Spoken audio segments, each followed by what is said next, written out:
everyone. Today we're going to listen to Jeffrey Lacosse's testimony in Katie Magbanua's retrial. Her first trial was a hung jury, so let's get started here.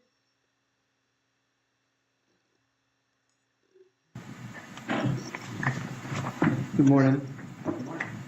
Please go up to the witness stand. Before you have a seat, we're going to swear you in. A confident man can Do solemnly swear rock or a affirm that the man testimony you purse. shall give shall be the truth, the whole truth, and nothing but the truth? Please have a seat.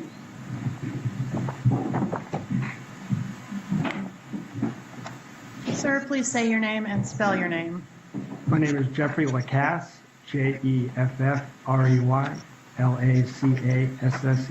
How are you employed, sir? I'm currently an associate professor at Florida State University How long have you been so employed? since 2013. All right, and I want to draw your attention back to 2014. Did you have a relationship with Wendi Adelson? I did. What type of relationship was that? She was my girlfriend for about 4 months. A horrible When one. did that relationship begin? We dated in the fall of 2013, but casually we became a serious couple, I would say, around late February of 2014. And when did the relationship end? Well, that's a little tricky, but in July of 2014. All right, and during the time that you were together with Ms. Adelson, did you become aware of her recent divorce? I did. On our first couple of dates, that was the topic of conversation. That's in the fall of 2013. All right, and did you get an impression as to what type of divorce that was or how it would be characterized? An extremely contentious divorce. All right, and during the time that you dated her, were you aware of any specific ongoing litigation with her ex-husband? I was, particularly in February of 2014, because Ms. Adelson would react badly as that litigation proceeded. Yes, All ma'am. right, and what specific litigation was the topic of discussion in your relationship with her? Can you restate that, please? What was there specific litigation that was the topic of discussion? I recall a motion filed in February of 2014 where Danny had made some accusations that seemed serious, and Ms. Adelson reacted poorly. As a matter of fact, every time he filed something, she tended to react poorly. Specifically, did you have knowledge through your relationship with Mrs. Adelson about a motion that had been filed by her ex-husband that was requesting that her mother not have contact with the children unless it was supervised? Yes, I do recall that. All right, and was that one of the items that she was really upset over? Yes, there were many, but that was one for sure. Okay, so fair to say she took that litigation or that filing very seriously? Yes, she took every filing and every point in every motion very seriously, was my impression. What about her mother, Donna Adelson? Do you have any personal knowledge as to how Donna Adelson took that particular filing about her having contact with the kids? No, I do not. Did you know Dan Markel? I didn't know Dan Markel. I met Dan Markel on a handful of occasions for a few minutes on each occasion. Any issues between the two of you? No, I mean, he was my new girlfriend's ex-husband, so I was listening to Wendi Adelson describe him in terrible terms regularly. But in terms of us having an actual conflict, no, ma'am, never. No negative words ever spoken between the Oh, two no, of we you? were always very polite and cordial to one another when we interacted. Were you specifically aware of the litigation concerning Wendi Adelson's desire to relocate to South Florida with her children? Yes, that was a big topic of conversation on our first couple of dates, because it had just been denied a few months previous. Okay. Why, if you know, did Wendi Adelson want to relocate to South Florida? She despised living in Tallahassee and wanted to live in Miami. And what was in Miami? Well, her parents, well, there's multiple reasons. Chief among those reasons would be the fact that her parents and brother were down there. How would you characterize her relationship with her parents and brother? Extremely close. Did Wendi Adelson ever make a joke in your presence about her TV? Yes, ma'am, she did. In October of 2013, the first time I had went to her house on Aqua Ridge, and we were going to watch a movie, she made a joke which she characterized as her brother's joke, but she was the one telling it, that, her brother looked into hiring a hitman, but a TV was cheaper. And I heard her repeat that joke at a later occasion. All right. So you heard that joke a couple times. At least twice, yes, ma'am. All right. During your time in your relationship with Wendi Adelson, did you ever have any occasion to meet her family members? Yes. What family members did you meet? Donna Adelson came in, I believe, October, November of 2013, and we had dinner. I spoke to her very briefly. All right. Is that the only family member? No, I also met Donna and Harvey would travel up here, and I would have very limited small talk with them because they took care of the kids when we would go on a date. But I didn't have a lot. That's a long drive for a babysitter. What is it, 7 hours? 7 hours from Miami to Tallahassee? To babysit. Oh. A lot more interaction than that, because it was sort of a secretive thing they seemed secretive in nature. When we would return from one of those dates, Wendi Adelson would never invite me inside the house. And when we were all in a group setting, say at the circus or downtown Get Down, Wendi and I would talk, the parents would be over here, and they just never said much to me. All right. So they didn't have too much interest in you, it seemed. No, they were polite but cold. All right. And what about in Miami? Did you ever take any trips to Miami? I did take one trip to Miami with Wendi in March of 2014. And what family members did you spend time with on that trip? We met with her brother, Charles Adelson, and we stayed at his house for one evening. All right. And was that the same evening that you came to meet Katherine Magbanua? Yes, we had dinner with Katherine Magbanua and Charlie Adelson prior to going to his house, yes. All right. And this is in March of 2014? Yes, it was during spring break. Wendi Adelson and I had went for alternative spring break, and it was Wednesday or Thursday of that week. We traveled to Miami to meet Charles. Charles Adelson was the point. All right. And how was Ms. Magbanua introduced to you? I don't recall exactly the word. It was clearly a dating relationship and a fairly new one. I couldn't tell you whether he said girlfriend or not, but it was a new romantic interest. Of Charlie Adelson? Of Charles Adelson, yes. All right. So the four of you have dinner in Miami, is that correct? That's correct. And do you know the date of that dinner? It's okay if you don't. Definitely March of 14? Yes, between like March 10th and 14th of 14.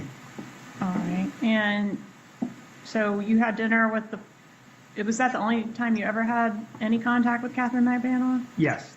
All right. So you may not be able to identify her, but if you can, is she present in the courtroom? Oh, I today? can identify her. Katherine Okay, Magbanua. Please point her out and describe what she's wearing. Katherine Magbanua is sitting in a dark suit between her attorneys, who I recognize as Christopher DeCoste and Tara Kawase. All right. Thank you. Let the record reflect the witness has identified the defendant.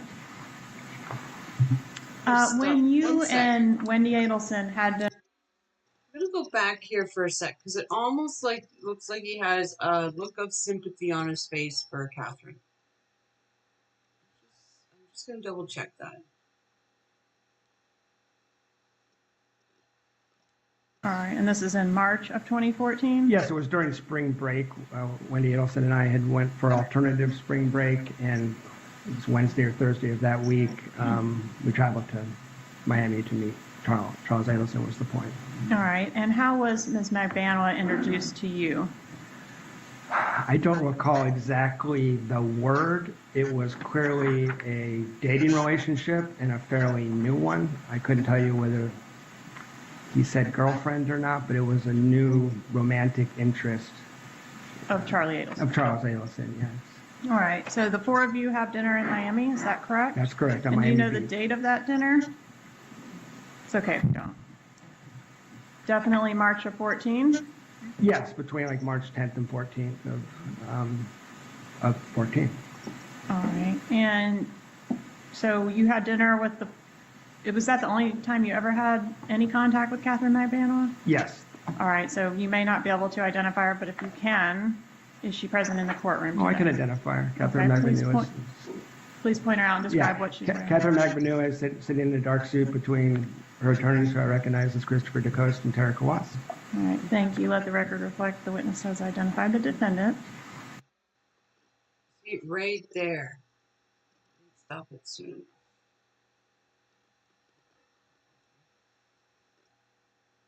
This is Christopher DeCoste and Tara Kawas. All right, thank you. Let the record reflect the witness has identified the defendant.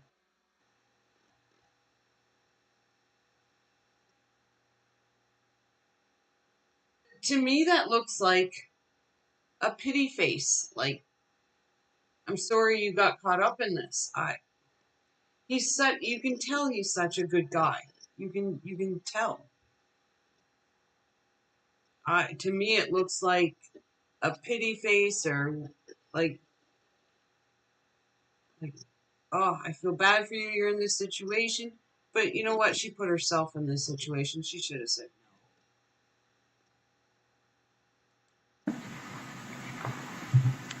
When you and Wendi Adelson had dinner with Charlie Adelson and Katherine Magbanua, did you get the impression that this was the first time that Wendi had ever met Magbanua? I got that rough impression because I don't recall a great deal about that meeting, but I do remember some getting to know you talk that would have been abnormal if they had a long-standing relationship. So they were talking about their life situations and such in an introductory way. Yes, ma'am. Okay. And did Wendi at any time express to you any particular enthusiasm about this woman as opposed to any of her brother's other girlfriends? Yeah, prior to the meeting, she seemed very excited about the fact that her brother was dating Katherine. All right. And was that surprising? Yes, a little bit. After dinner, it seemed a little surprising. It wasn't quite once we had dinner, it wasn't quite what I had expected given Wendy's descriptions. All right. And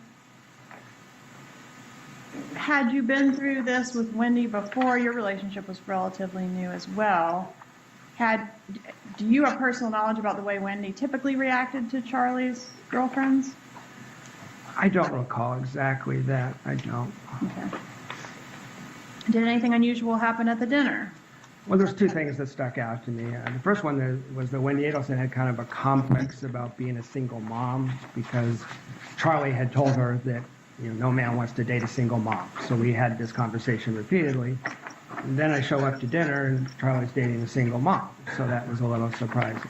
The other thing go ahead, I'm sorry. Specifically, did the fact that we talked about the fact that she's a single mom, Yes. Did it come up any information about her child's father? Yes, exactly. So that was the second thing that was surprising, that sticks out to me, is during that getting to know you small talk, Ms. Magbanua had mentioned that the father of her children had interactions with I'm only going to object because this is a discovery violation. It's the first time I'm ever hearing of the statement of my client being made. What's your objection? It's a discovery violation. I need a Richardson hearing. I've never heard this statement of my client ever in the past 6 years of this case. Did you have the opportunity to take his deposition? Yes, and it wasn't mentioned. All right, well, if it's not asked, then he can't mention it, so that's overruled. You can proceed. Mr. Lacoste, is this the first time you've ever... Did you have a chance to do a deposition? Yes, Your Honor. Well, did you ask the question? No, Your Honor. Well, can't answer a question that's not been asked. Proceed. Oh, my goodness. ever mentioned this statement? It is not. Okay, when have you mentioned it before? I talked to Investigator Isom between March and May of 2015 because he had called inquiring about Ms. Magbanua about a year and a half before she was arrested. Okay, and you previously given some testimony in this matter as well? Wait, again, please? Have you previously given testimony in this matter, the same case? Yes. All right. Yes. And what statement, if any, did Ms. Magbanua make about her child's father? Yeah. So I cannot recall every exact word. I remember references to fighting, the word police, and that he definitely had a criminal record, which didn't sound like speeding tickets. It sounded serious. Okay. And you never had the opportunity to meet her child's father, did you? No, I never met him. Okay. Did Charlie participate at all in that conversation? We were all there. We were all engaged. But he didn't specifically say, anything relevant? I Like, don't recall hey, I know anything. that guy. No, For this example. did not say anything quite like that I recall. This is Okay. a dinner, almost 9 years ago now. So, yeah. I know. Do you recall who paid for dinner? Charlie did. And do you recall how he paid for dinner? I do not. All right. Do you know whether Charlie carried large amounts of cash? I do not know if he carried large amounts of cash. Wendi mentioned the fact that he certainly stored large amounts of cash in shoeboxes in his home. All right. And did you know, or do you know, whether or not Charlie Adelson runs a cash business? That was what I was told by Wendi Adelson. Okay. All right. So what happens after dinner? After dinner, we go to yogurt, had a quick dessert, and then Miss Magbanua departed, and Wendi Adelson drove me to Charlie Adelson's house, at which point I do recall observing that she was unusually jittery and being strange. I didn't know what to make of it at the time. And we're talking about Wendi Adelson. Yeah, Wendi Adelson driving me to Charlie. What I take from that being jittery and strange comment is Wendi knew.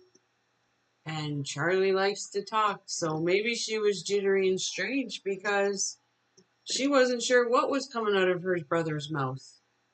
Because he obviously didn't think before he talked. And she exaggerates when she talks. She says too much when she talks, and he talks too much. Charlie's home. All right. So when you go back to Charlie's house, is it just you and Wendi and Charlie there? Yes, as well as Charlie's then roommate, Jerome Obed, was there as well. All right. And that's the dermatologist? Yes. Okay. And so during the time that y'all were hanging out at the house after dinner, did the topic of Dan Markel come up? It did. In what regard? Well, he didn't go anywhere with Wendi without hearing about Dan Markel, so it wasn't atypical, but there was talk about the divorce, the post-divorce litigation. There was negative talk about Danny. I recall Charlie getting a little heated up in the hot tub about Danny. So y'all were in the hot tub? We were in the hot tub. And Charlie was expressing some negative words against Dan Markel? Yes, strong negative words. And I also had a constant stream of comments from Wendi about what Charlie thought, that Charlie hated Danny's, guts. Okay. I want to talk about the incident that occurred at the coffee shop on June 4th of 2014. Does that sound familiar to you? Yes, ma'am. What happened at the coffee shop? Was that here in Tallahassee? That was at Red Eye Coffee. I had met Wendi for a cup of coffee. I had an appointment in the same building later, so we just met up. And a couple of things happened on that day, but at the coffee shop, Wendi canceled a trip that we had planned for her to come meet my parents in California, which was scheduled for July 11th to 17th.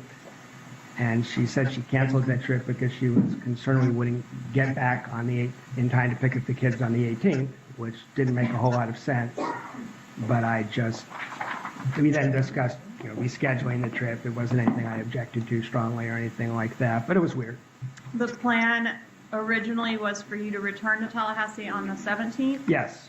And then for her to take custody of her kids from Dan Markel on the 18th? Yes. And Okay. And she canceled the trip because why? Because our flight might get delayed in the middle of summer and we would get stranded and not be able to be there to pick up the kids, and she had to pick up the kids on the 18th. Okay. Did you see her later that night? Yes, I went to her house and hung out with her and her children that night.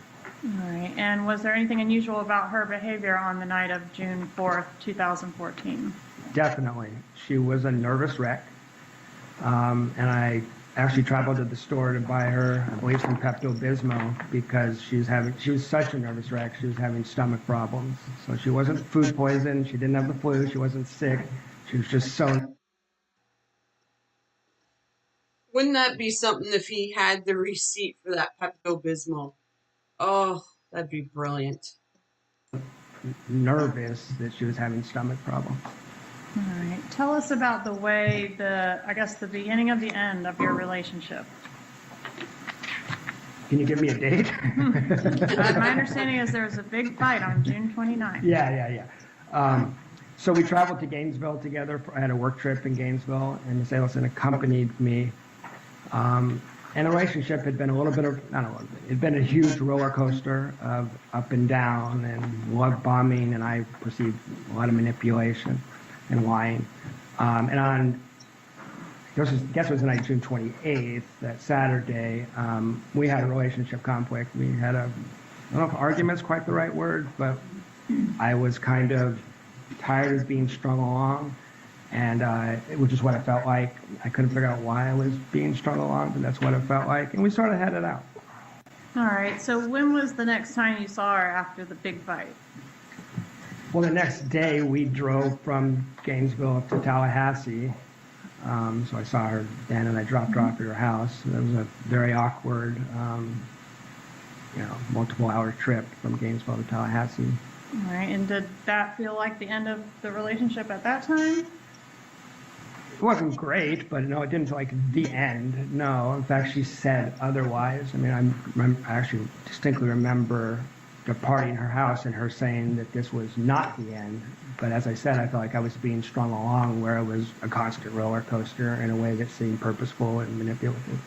All right, so that takes us to June 30th of 2014, when you part ways after this sort of bad trip to Gainesville. Yes, I dropped her off at her house on Arco Ridge, and yeah, right. When do you see her next after that? I see her next July 13th, after she had spent 2 weeks in South Florida. We did have communications in that time period, but I didn't see her. And do you know the dates that she was in South Florida? She told me that the day after I dropped her off, which I guess is June 30th, that she had headed to South Florida and that she had returned July 30th. I don't know if that's true. That's just what she told me. July 30th? No, excuse me. June 30th to July June 30th to July 13th. Supposedly I was seeing her upon her return to Tallahassee. Okay. I just don't know if that's true. I don't know what day she actually got Okay. back. She represented she'd been in South Florida, so you see her, so it's been a couple weeks since the big fight. Yes. And where did you see her?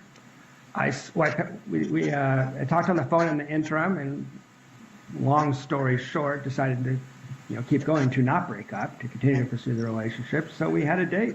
I picked her up at her house, and we went to the movies and dinner. All right. And did you return back to her residence after your date? I did. We did. Was there anything unusual about her behavior that evening? Well, she made a very strange statement to me at the house. Tell us about that, please. Yeah, so we're walking into the house and we're having chit chat, and she says, "Can I tell something to you confidentially?" And I said, "Sure." And she tells me that last summer, when the relocation got denied, Charlie investigated multiple ways to fix this problem of Danny Markel, including hiring a hitman, and that it was going to cost about $15,000. And I'm unsure if that number is 15,000 or 50,000 because they sound similar, but she told me that the previous summer that Charlie had looked into having Danny killed by a hitman. All right, so that would have been the summer of 2013. Yes. Okay, and when she told you this statement, you previously characterized the TV statement as a joke. Mm-hmm. Was this statement also in the characterization of a joke? No, these are two discrete, completely different things. She had a joke she would make about a TV being cheaper than a hitman. I knew that joke. This was a separate statement. This was chilling. This wasn't funny. This made my stomach flip. I found it disturbing at the time. It's completely different. And the statement was made 5 days before the murder of Dan Markel That's correct. by a hitman. That's right.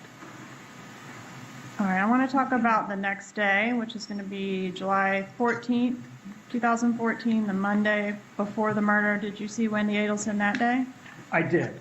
I had left the previous night by saying I had some hope for the relationship. I said, if this won't work out, just send me a text, and I won't be offended by that, and we'll just move on.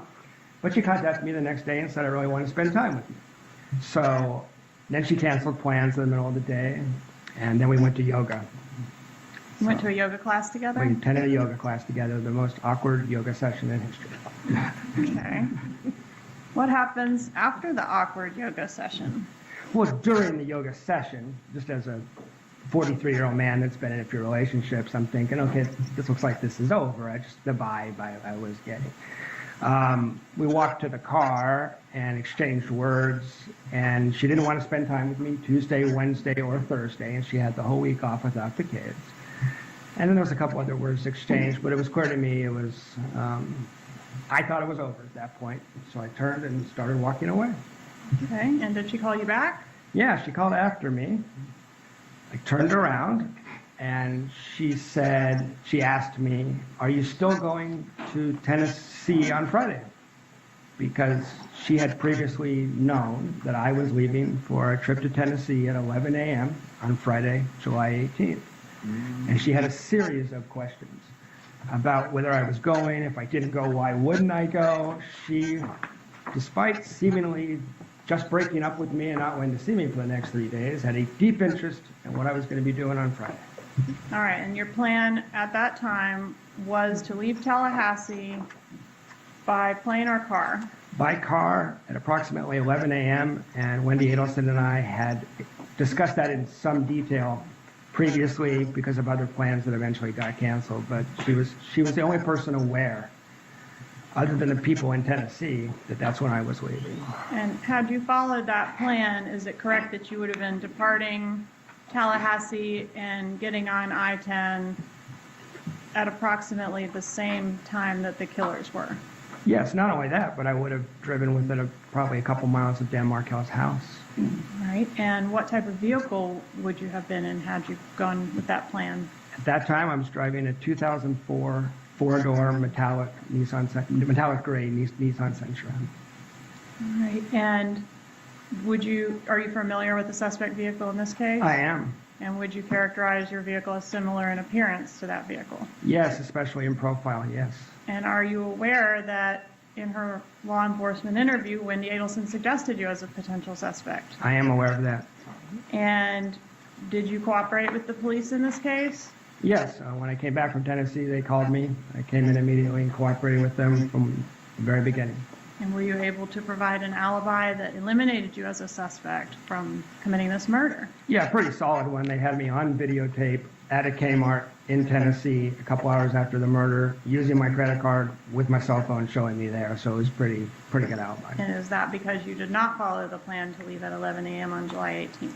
That's right. I left the previous evening about between 6 and 8 p.m. I changed my plans. I didn't tell anybody except the people at the other end. I certainly didn't tell Wendi Adelson we weren't speaking. And so I was already out of the state by the time of the murder.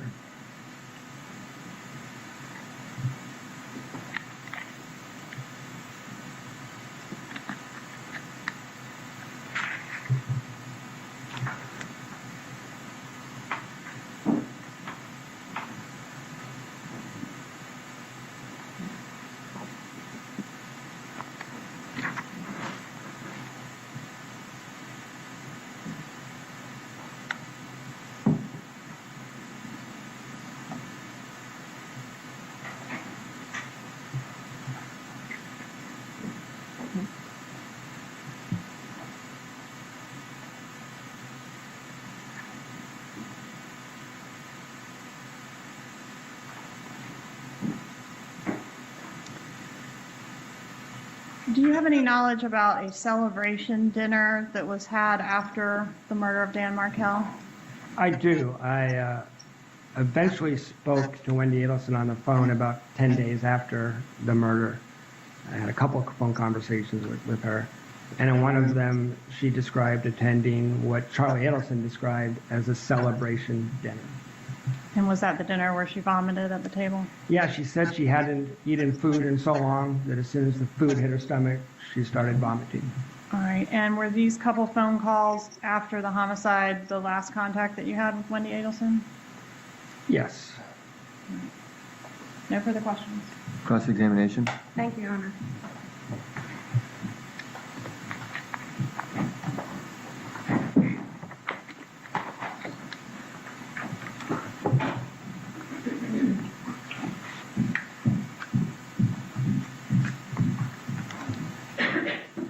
apologize, Mr. Lacoste. I'm going to have to read off my laptop for my questions.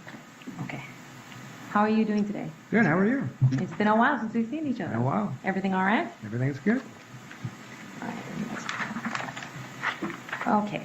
So, Mr. Lacoste, you are testifying today in this case under not only a state subpoena, but you received a defense subpoena as well, correct? I did. Okay. And you're testifying more specifically to explain to this jury what you know about Wendi Adelson, right? Among other things, yes. Yeah. And you were dating Wendi Adelson up until, you okay? Up until 4 days before her husband was murdered. Yes, well, that's a little tricky because Wendi Adelson had sent me an email after that yoga date saying, I need to think about things for another week, so please don't contact me until the following week. So when the murder happened, I was in a state of limbo as far as the relationship. So basically a cease and desist email for a week. Even though I had a pretty bad feeling that this was over. Obviously, it's not good to get an email like that, but for some reason she wanted us to be technically in limbo for another week was my perception. So it was kind of like I guess a soft breakup, like it wasn't definitive, but hold on for a week until I get back to you kind of vibe. Well, it was more, that's correct, ma'am, but it was more than that. It was bizarre because we just had 2 weeks apart to think about things, and I could not figure out why she would want to drag it out for one more week at the time. And you'd characterize her behavior at this time as being strange, right? Yes. Okay. Now, you previously said that if there was someone aside from her parents that spent a lot of time with her leading up to the murder, it was you. In the spring of 2014, yes, to my knowledge, yes. Okay. And you had previously told the detectives that during the 9 months you were dating, you were spending about 80 to 90% of your nights with Wendi, right? I don't recall saying 80 to 90% of my nights. Wendi was frequently in South Florida, and frequently traveling for business and things like that. So Wendi wasn't even in Tallahassee 70, I don't know percentage of the time, but she was infrequently here actually. So I spent a lot of time with her, but not so much in the fall, to be clear, and much more in January through June. And would it be fair to say that any night that she didn't have the kids with her when she was free, she'd spend those nights with you? A lot of them, not all of them. Oh. And at that time, you didn't have any kids of your own. Correct. Okay. And you saw firsthand how hard it is to be a single mother, right? Yes. From Wendi. And Wendy's different because she has a lot of help. When her parents were in town, she had a lot of help. When she traveled to South Florida, she had a lot of help. When she was on her own, it was sometimes difficult. Yes, ma'am. And Danny, or Professor Markel, he wasn't an absentee father, was he? No. Not at all, right? No. So she also had him actively helping her out as well, too, with the care of the boys. Well, she had a standing offer from Professor Markel to see the children more often and to be more actively involved than was strictly, allowed by the court paperwork. Yes, if that's what you mean. Did you ever get the feeling that Wendi would use her children as almost like tools to get on Mr. Markel's nerves or to, upset him in any way? I hate to say this about a mother, but I saw her doing that in multiple domains, including as bait for me. I mean, I saw her doing that in multiple domains, yes. And you got close to the boys too, right? I did. And whenever we had a fight or a problem, Wendi always invoked the children. That was her... Her go-to excuse? That was her way to continue stringing me along, it felt like, because I had grown very close to the children. And let's talk about her parents. Yes. Now, they live in South Florida at the time, right? Correct. You ever made that drive before?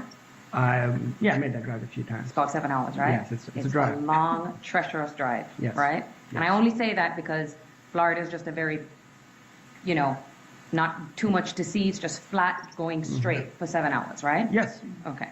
And isn't it true that her parents, anytime they would want Wendi to come down with the boys, they would actually drive up to Tallahassee, pick her up, and drive her back down? That's what she reported.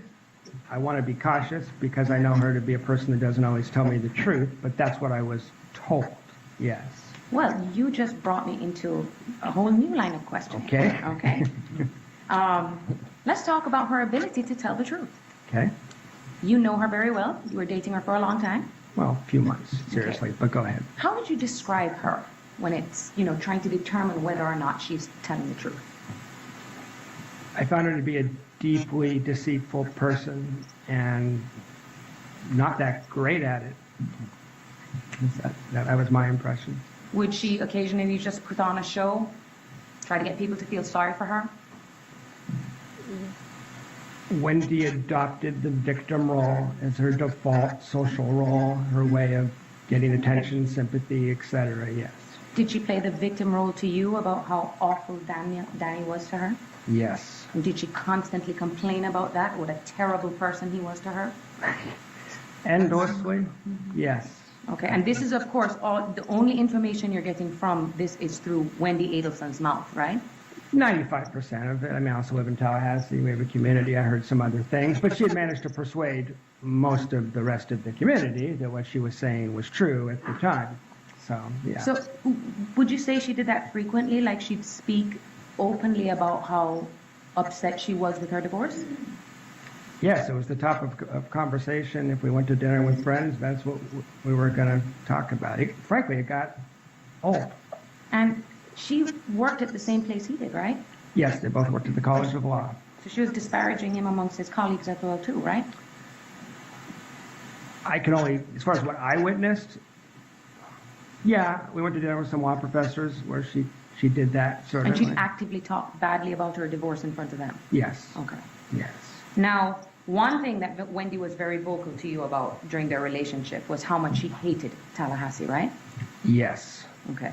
And that was almost a daily conversation, how much she hated living here. Yeah, Danny was part one. How bad Tallahassee was part two. That was the plot of every day, basically. And that's why you kind of say it started to get... I bet you Wendi is regretting the day she played with this man, that she tried to manipulate this man. I bet you she has nightmares about this man. Like I've said before, the minute she's behind bars, I'm sure Jeffrey Lacasse's face is going to haunt her every single day. Get old, because those are basically the things that she would talk about over and over and over again. Yes. Okay. And she blamed Dan Markel for being stuck in Tallahassee. There's no question about that. No, she did blame, well, she blamed Dan Markel for getting her stuck in Tallahassee, yes. Had you ever heard her say that if something happened to him, she'd be able to go home? Yeah, on that night that I related to Ms. Kappelman, July 13th, part of that conversation was, if anything ever happened to Danny, she would probably, she would return to South Florida. Now, and that's actually what happened in this case, right? It's exactly what happened in this case a week later. Yeah. As soon as he was murdered, less than a week later, she was in South Florida. That's my understanding. All right. Now, you love living in Tallahassee, right? I love Tallahassee, yeah. All right. And you chose to move here from Phoenix. I did. Didn't she think you were crazy from leaving Phoenix, a bigger city, than coming here? I don't know if she said I was crazy, but it was, I'll put it this way, it was not possible to persuade her that Tallahassee had some redeeming attributes, and also that this wasn't the rest of her life, that, at some point she would be able to leave when the children were older, that, it was a very immature sort of take on it. And you tried sometimes to, highlight the wonderful things about Tallahassee to her, but was that a fruitless effort? That was always unsuccessful. I mean, I did my best, but it was like talking to a wall. She wrote a book where she shreds Tallahassee. I mean, she really doesn't like Tallahassee. Isn't it true that she thought that she was better than the people that lived in Tallahassee? Yeah. And did you ever catch her crying uncontrollably because she felt that she was stuck here?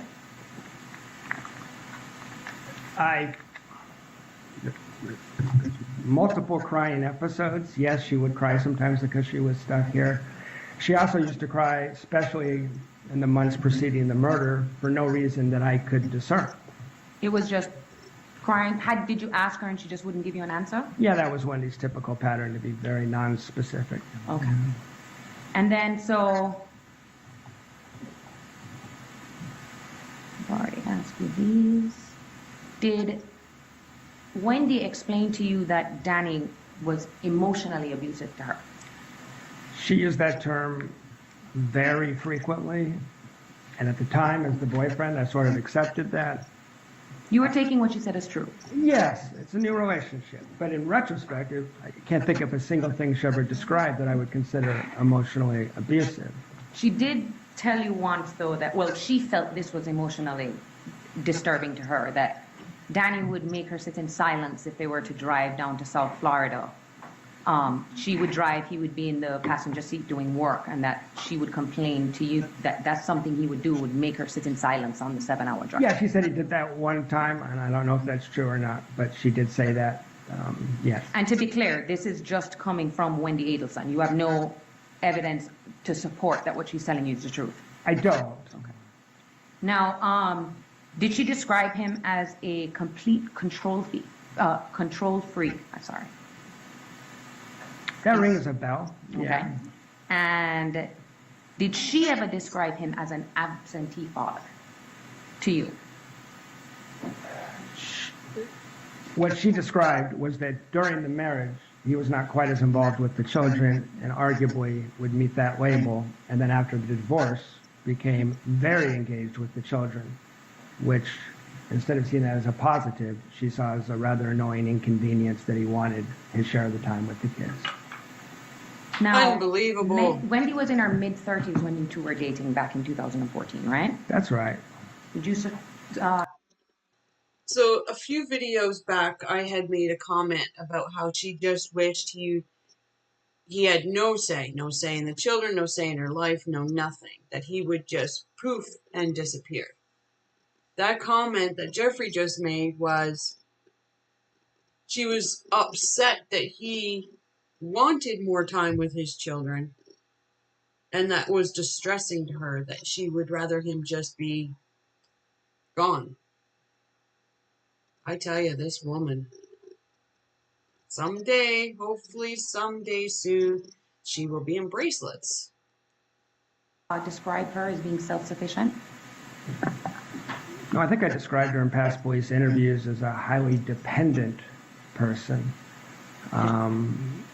who seemed to struggle with adult decision-making and would often seek advice on things that you might expect from a 15-year-old or 18-year-old, but not a woman in her mid-30s. So that's right. And did your relationship with Wendi, was it so tumultuous that you actually ended up having to see a therapist about your relationship with her? That's correct. Would you also describe her as having a public persona, being one way in public and another behind closed doors? Yes, superficially charming, but I had reported to the police that just a characteristic I found disturbing. We would have dinner with some people, the door closes, and people gossip, but it was like a 180 flip, and it would be vicious and very mean-spirited at a level that...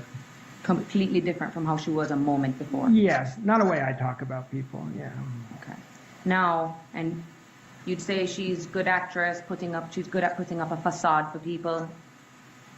Now, she's also admitted to you that she has lied in a deposition before, right? Well, that's tricky because she may have lied about lying in a deposition. Oh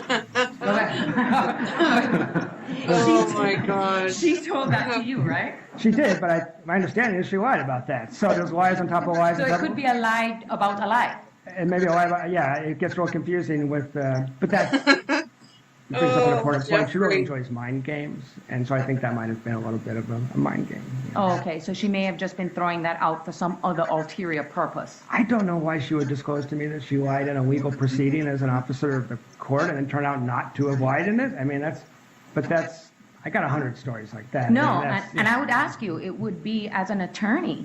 Yes. I mean, it would be a violation of her ethical duties as a lawyer to lie on the oath, right? Right, but then I go to the police in my first interview and I go, wow, I really got one for you. She told me she lied in a deposition, and my understanding is she didn't. So there's a plotting kind of thing going on here. All right. So Have you previously Yep, you're described her right. as a pathological liar? Yes. Now let's talk about the one time that you came down to Miami Yes. and met Charles Adelson. Yes. Okay, so let's be clear. You met Charles Adelson once. Correct. You met Katherine Magbanua once. Yes. All right, and that was on that date that we talked about. Yes. All right, so let's talk about that. So, because that dinner that night ended up getting a little strange when you guys went back to Charlie's house, right? Yeah, that's fair. Now, describe for the jury, because they don't know anything about this restaurant. Describe Yardbird, because it's a restaurant that's on South Beach, correct? Yeah, it's on South Beach. We were outside on a patio. You probably know Yardbird better than I have. Only been there once. But it's a very nice restaurant. They have all type of American-based food. Yes. Yeah. And you said something important. You were sitting outside. We were sitting outside. Okay, you and Wendi got there before Charles, right?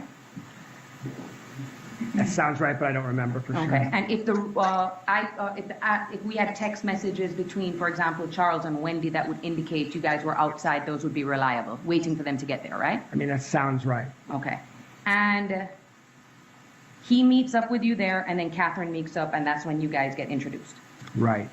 You remain outside while you're having dinner, right? Correct. Okay, and would it be fair to say, I mean, I know what Yardbird looks like, but members of the jury do not. So where the patio is, it's right at a four-corner intersection, if I'm saying that correctly. Mm-hmm. So there could be cars across the way, correct? Yes. Cars parked to the right, cars parked to the left. Yes. But you're all clearly visible sitting down outside, correct? Oh, sure. Yes. Okay. So you're sitting there with Wendi, Yes. and Charles is sitting beside Katherine. Was he behaving as if, that's his girlfriend and stuff like that? Well, And I'm only asking because, if someone from the outside were just watching, would it appear that she was having a good time with her boyfriend? I mean, it's a hard question for me to answer because it's been so long. Yeah. It does. You'd have to know Charlie. I mean, I don't know how. I met him the one time. Most of this dinner was Charlie informing us about the world. He's talking a lot. So I don't know how he acts with girlfriends or women he's dating. But go ahead. And that's kind of important because it's the first time you're meeting him, right? Right. Tell the jury how much he talks. Oh, you don't talk to Charlie Adelson. You listen to Charlie Adelson. I mean, I never say anything quite like it. Right? Right. He dominates the entire conversation.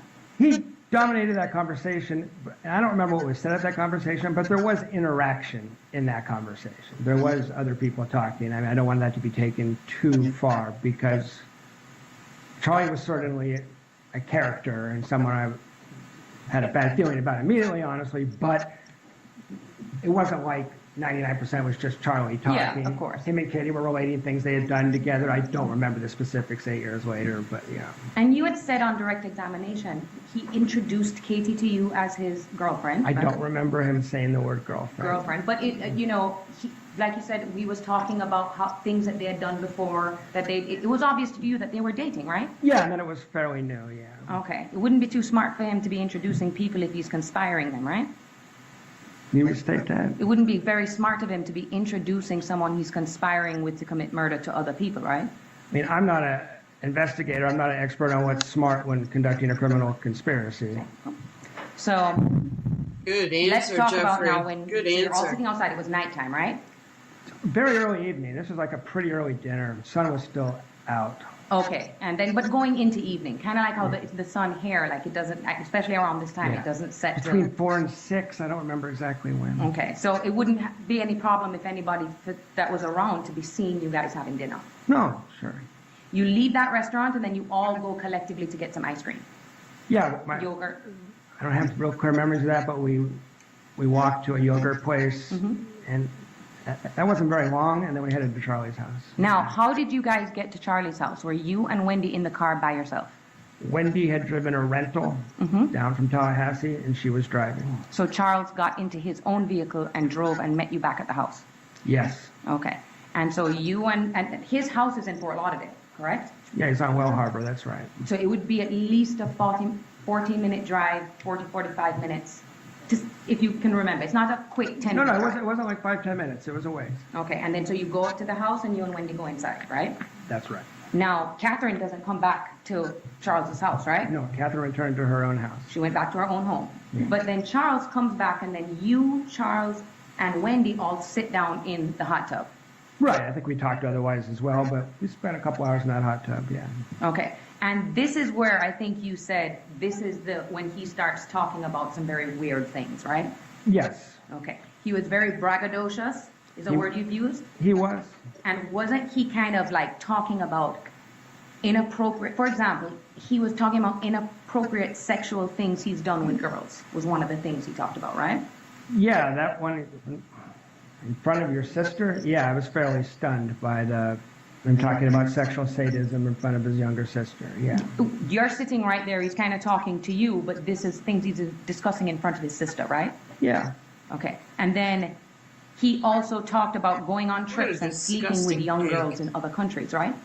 don't think that was in the hot tub. That was information related from Wendi to me during the Oh. relationship. Okay, But sorry, he I certainly, apologize.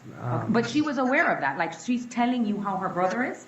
That Yeah, he she's goes to a- other countries and sleeps with really young girls? Yeah, and she's supposedly a human trafficking activist, so it's pretty bizarre. Okay. And he also talked to you at this, and in this hot tub, like when you guys are talking, did he come across as being like, trying to brag that he was a person that has friends on two sides of the tracks? Yeah, that's a nice summary overall. I don't remember a lot of the specific details, but he was more street smart or more street, if you know what I mean by that, than I would have expected from a millionaire Miami dentist, yes. Okay, and was he doing that more in the hot tub than how he was when he was at dinner with everybody? I don't remember much of the dinner, so I can't really make a comparison. Okay, but the hot tub incident kind of stands out. The hot tub stuck out, yeah. Okay, and did you describe him as being very cocky, arrogant, and narcissistic? Yes. Okay. And he also talked about and this is the first time he's met you. He was talking about what he does with his finances, right? Yes, he was bragging about financial crimes, essentially. Basically like, I'm a dentist by day, but I also dabble in these other things that I'm not supposed to. Yeah, And was bragging to you about that. yes. What kind of impression did that leave with you? Well, when Danny Markel was murdered, I went to the police immediately and said, you need to be investigating Charles Adelson. Said that on the 3 days after he was murdered. So. And that is what I wanted to talk to you about. So, when you only I met him solved once, the case 3 and days the first after. time Nobody that you listened to heard me. that the police wanted to talk to you, you immediately. Now let's talk about that. How did you find out that the police would like to ask you some questions about what's going on? I was called, he was murdered on July 18th. Right. I was on my way back down south to Tallahassee, and I received a call from TPD asking me to come in, and I actually drove straight to the station. When they called you on your phone, and did they identify themselves as Yes. the Tallahassee Police Yeah, Department? Investigator Corey Hill. Kale. TPD. Okay. And he actually said, I'm with the Tallahassee Police Department, and we would like you to come in and answer some questions, right? Something to that effect. Did they tell you what it was about? I don't recall, but I don't know that he needed to. Okay. Oh, had you heard already what had happened? Yeah. Okay. Yeah. So you immediately went there, but they kind of like, gave you the option and invited you to come in, right? They They didn't go and arrest you. They did not arrest me. Okay. No. And when you first came into your first meeting with Corey Hill, he started out the meeting by saying, hey, listen, we're working to exclude you as a suspect.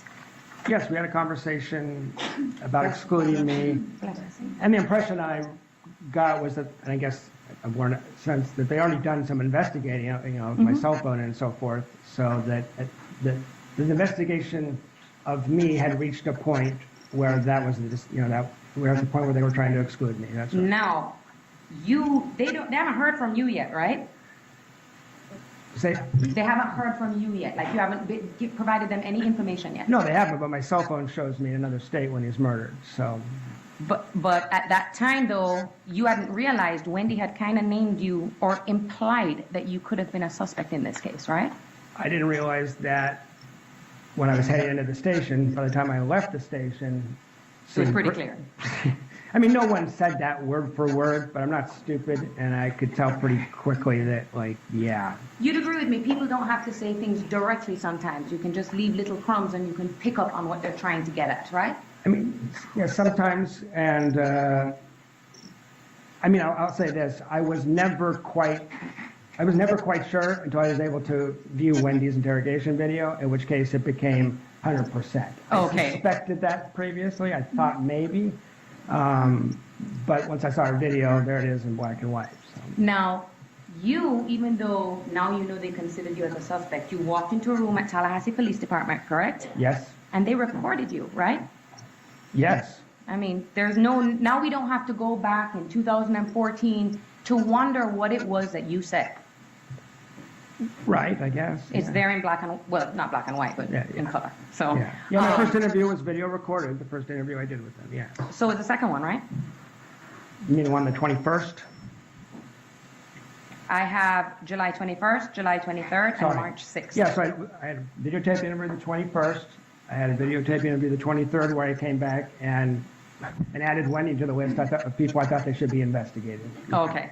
But on that first day, even though you'd only met him once, you thought it was imperative for you to tell these detectives, if you're going to look at someone, you need to look at her brother.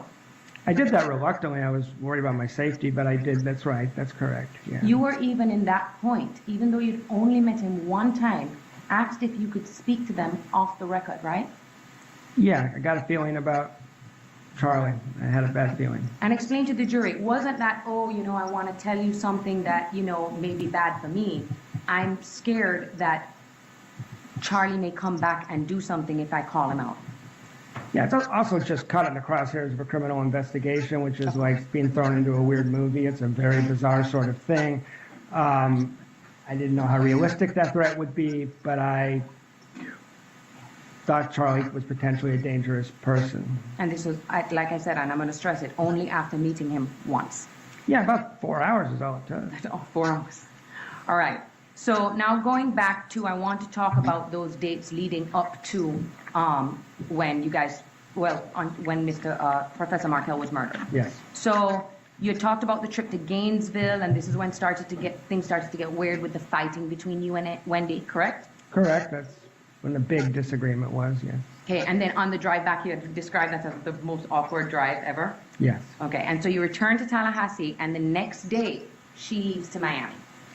That's what she told me she was doing, yeah. I assume that happened. So on July 1st of 2014, she would have been in Miami, as best as you can Yes. recollect. Yes. Okay.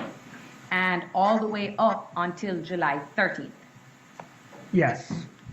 All the time she's texting with you, communicating with you while she's in Miami, right? Yeah, we had 5 to 10 communications, some phone calls, some video chats with the kids. She was cleaning out her childhood room in Coral Springs. I remember video chatting with her and the kids. So yeah, that's right. Nothing in those communications indicating to you that something was amiss?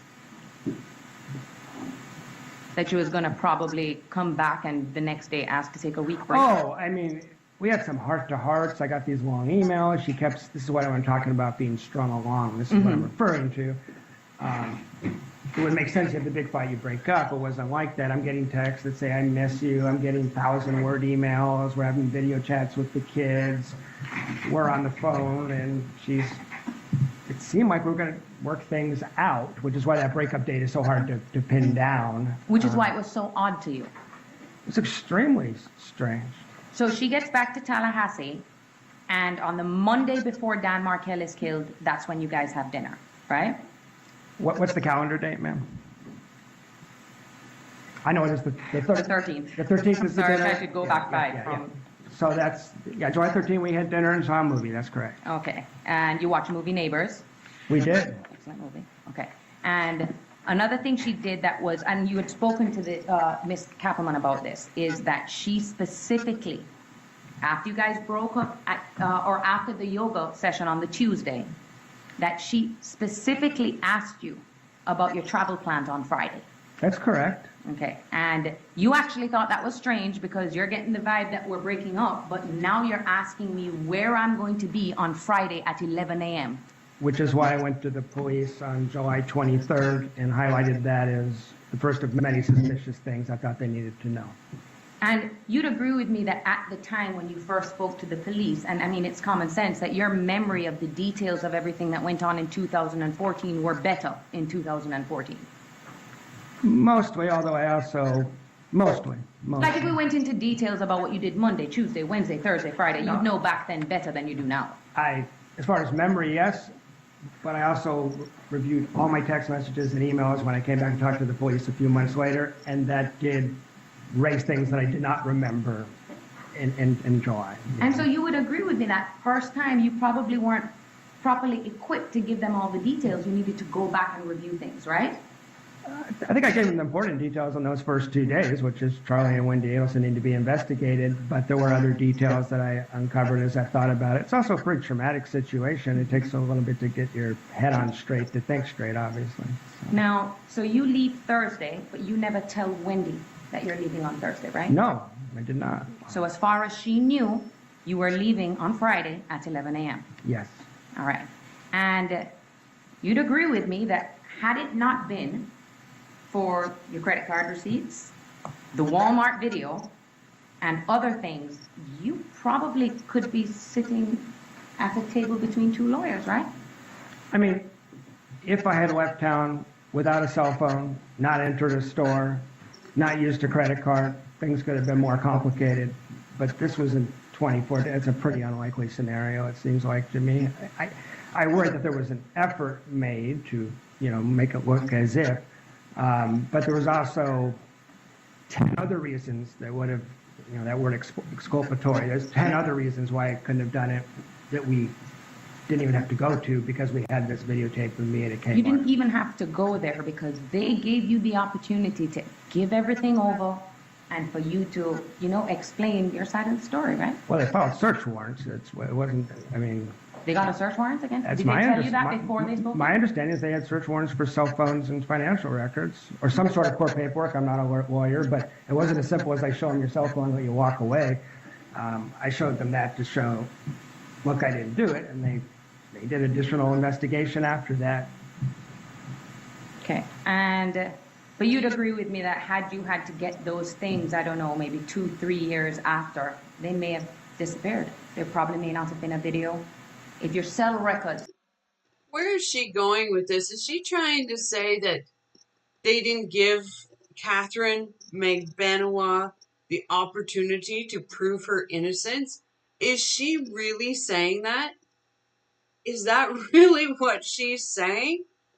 Because there's wiretap calls. There's bank records showing money. Is she this lawyer?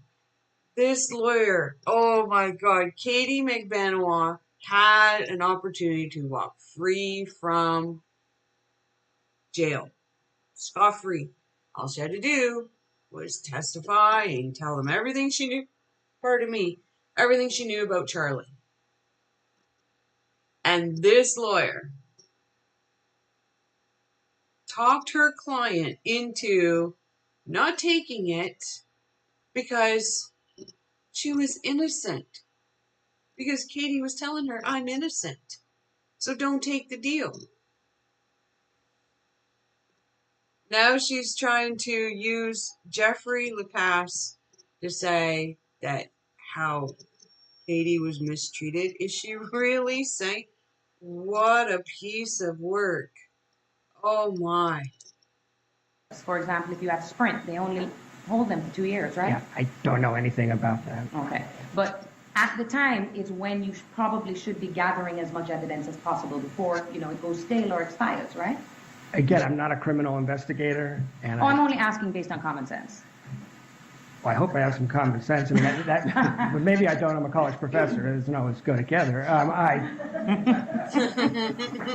That sounds right, but I worry that I'm giving you opinion based on no expertise on law enforcement or investigations whatsoever. I want to stick to what I know. No, and I appreciate that, Mr. LaFosse, because I don't want anything to come across. I want not an to be expert. able to explain 100% to the jury. Now, she thought she could trick him into saying something to help her. another thing I wanted to make clear is That statement, the joke that Wendi made about, oh, my brother had joked about looking into hiring a hitman, but got me this TV as a divorce person. It was cheaper, right? Well, that's the joke, not what I would call the chilling statement. Right. I'm talking about the joke. Yes. She told you that he said that the summer that they were divorced, right? Say that again, please. That would have been in the summer of 2013, correct? I don't know when the joke started.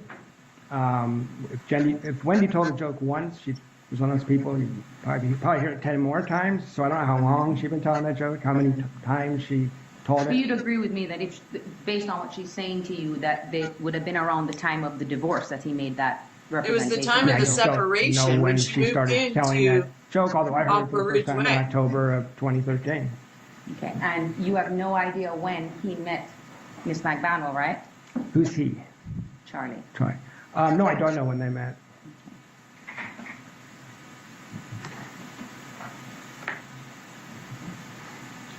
And that one time that you were sitting there with Charlie, did he at all, I think you had mentioned it, he was vocal too? They were talking about Dan Markel in the hot tub?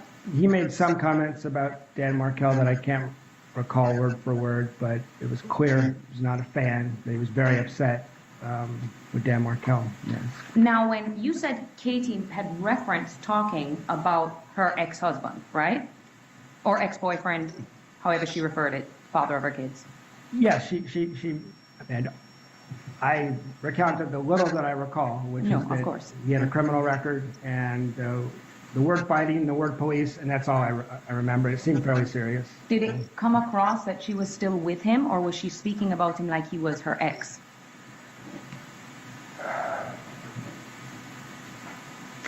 I don't think I know the answer to that Yeah. question. Okay, Good- and that's a good fair call. response. I'm just asking what you I'm remember. trying to separate what I know from what I've heard since, and I don't think I would know. Okay, and the things she had said was he has a criminal record, issues with the police. Did she mention anything about the fact that he was on drugs? Anything like that sound familiar? You know, I really wish I could remember every word course. from that conversation. Seems important now. I can't. But to your prior question, clearly Charlie was dating Katie. Katherine now, so I didn't get the impression that she was still with the father of her children, but there was some sort of ongoing relationship due to the kids in custody, and there was a mention of some kind of court thing. I don't know what it was. So there was obviously still some sort of social connection, but I don't think they were dating. Kind of like Wendi and Danny, right? Like if we were to look at, you know, your phone records and Katie's phone not Katie, and Wendy's phone records. At the time you were dating her, right? She'd be in constant communication with you, correct? Oh, well, that's funny. Wendy was notorious for not returning texts or phone calls. So, But there'd be a lot of communications from you to her, though. no, there would be communications both ways, to be fair. Sure. I don't know what you would consider a lot, but yeah, we're dating. There's going to be communications. And there should be communications between her and the father of her kids, right? That was an issue I think that was actually headed into court on what basis that was allowed, when he could text her. They had a parenting coordinator. She was protesting. So I think I don't have personal knowledge of that. That was actually a contentious issue, is how much should he be allowed to contact her was an issue in contention. He wanted more, but it didn't suggest that he had no contact with them, right? No, not that he had no contact, but she wanted as limited contact with him as possible, given that they were divorced. And I think Professor Markel was trying to be more collaborative as, you know, co-parenting in that situation. So I remember situations where she would get a text and very upset that he texted her, for example. So, Do you recall anything unusual about Charlie when Katie was talking about her ex? no. Did he say anything like, I don't know that guy? I wish I could remember that conversation. I told you everything I could remember about that conversation. All right. Can I have one moment, Aaron? Right.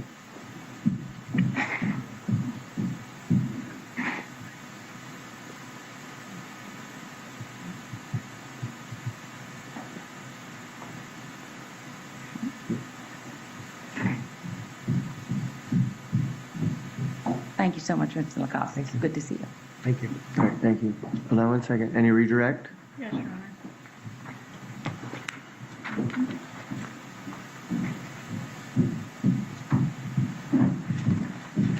Mr. Lacoste, you were asked about the dinner, we talked about it on direct as well, where you met Katherine Magbanua and Charlie Adelson for the first time. Yes, ma'am. All right, and they appeared to be dating at that time. Yes. Okay, and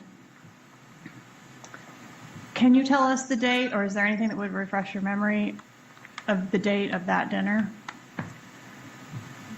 It was during spring break 2014, Okay, so sometime in that, like March 10th to 14th. Honestly, I think I've said it before. I've just forgotten it today. I apologize. that's okay. I just wondered if there was anything that you could look at that would refresh your recollection on the specific date, because I think you have said I before. think I have said it before. I don't know where. Okay. All right. And when you departed the dinner, you went to a vehicle and Mr. Adelson went to his vehicle. Were your vehicles in close proximity to each other, or was he parked somewhere else where you couldn't see him? I couldn't see his vehicle. I've been asked that before because Wendi Adelson and I had arrived in that area hours earlier. We're kind of walking around looking at shops and stuff. So I don't remember the parking arrangement, but I don't think we were parked right up against it compared to them. Okay. And once you returned to your vehicles, you returned to Mr. Adelson's residence. Is that right? Correct. And did you say you spent the night there that night? I did. I flew out the next morning. Okay. And when you arrived at Mr. Adelson's restaurant, you just traveled straight from the yogurt to his residence, right? Yes. And is that what he did as well, as far as you know? I have no idea. Was there a delay? Were you there for some time before he arrived back? I don't recall. Okay. When he arrived back at his residence, I guess once you got there, did you have to wait for him to let you in? Were you waiting outside for some time? That could be true, but I don't recall it. Okay. When he did arrive, did it appear that he was shaken or upset about something? I don't recall that. Did he have any obvious injuries that appeared he'd been in some type of physical altercation? I don't recall any of that. No. Is that something you think you would recall? I think so. I mean, he was the same in the hot tub as he was in dinner, only more so, if that makes sense. It wasn't a slide towards a negative direction or injuries or anything like that. It was like he was holding forth even more once he got home. It seemed like more of Jovial? Say again? Jovial, outgoing, Very talkative? gregarious, hyperverbal is what we call it in clinical work. Hyperverbal. All right. And during his hyperverbal session of word vomiting all over the hot tub, did he mention that he had just been in an altercation of some type in the parking lot of the restaurant? No. Is that something you would have remembered? I think I would have remembered that. Is there any connection between you and the people that killed Dan Markel? No. You weren't on the wiretap, were you? No. You weren't captured at all on the wiretap? No. Judge, I'm going to object to the outside scope across. Overruled. You were asked on cross-examination about your alibi, right? Yes. You know, if you didn't have that alibi, you might be a suspect in this case, right? Yes. Well, you don't have any connection to the killers, do you? 0. All right. And you talked about the joke about hiring a hitman. It was made in 2013. Yes. Yes? And the chilling statement about Charlie's serious interest in hiring a hitman was made to you 5 days before the murder, correct? Correct. And it was referencing that he had done that in 2013. That's right. All right, but obviously, was the murder of Dan Markel accomplished in 2013? No. Danny lived throughout 2013 and through half of 2014. All right, and it was accomplished in 2014 That's correct. when Charlie Adelson was dating who? Katherine Magbanua, that's correct. No further questions. All right. We can release a witness. I'd like him to remain under ruling honor. Okay. You'll remain under subpoena. They'll let you know if you need to testify again, okay? Thank you, sir. All right, you're free to go. Thank you. All right, we're going to take our lunch break now. I apologize. We have gone well over the noon hour, and we're almost at 1 o'clock. So I'm going to give you until 2 o'clock, and we'll start promptly with the testimony at that. Well, there we have it. There is the retrial. And I think I honestly, I will put this out there. I have watched these videos before. I have watched them. And in the beginning, I was like, yeah, he's telling the truth. And now I'm like, you're damn right he's telling the truth. This woman needs to be in bracelets. So we're going to end that there. And please like, share, and subscribe. Thank you very much. It does help the algorithm of YouTube. Gets me noticed. And I will be back with